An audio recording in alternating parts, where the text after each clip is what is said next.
une petite vidéo BTS pour répondre à celui qui m'avait posé la question. Donc, quand on tourne nos podcasts, donc j'utilise un R6 avec un 1535 qui est relié donc à une batterie factice. Donc l'intérêt c'est que j'ai pas à me soucier de la batterie. Relié en HDMI directement à un Camlink Elgato. Donc ça, hyper pratique. Pareil, ça enregistre directement sur le Mac.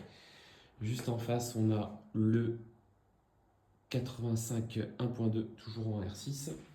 On a deux micros, donc un Shure MV7i.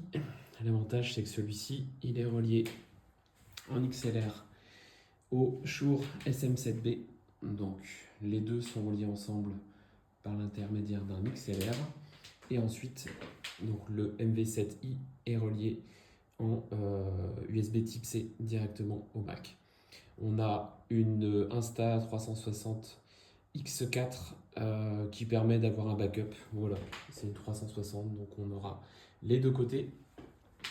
On y a intégré directement des DJI Mic 2 que j'ai placé donc directement ici en sécurité et l'autre à côté du R6 qu'on peut voir juste là-bas.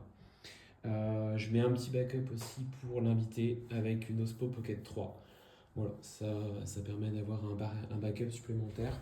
En termes de lumière, on est sur du Godox ML100BI, donc une lumière continue, 100 watts. On pourrait avoir plus puissant, mais c'est déjà très bien.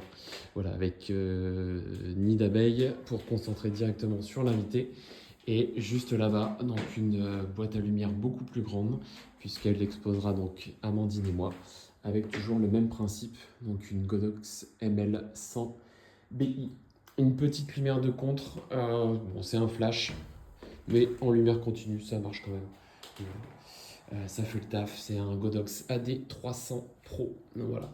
Donc tout ça est relié directement sur le logiciel OBS qui me permet de voir si tout fonctionne bien, pouvoir enregistrer en séparé mes différentes scènes et caméras.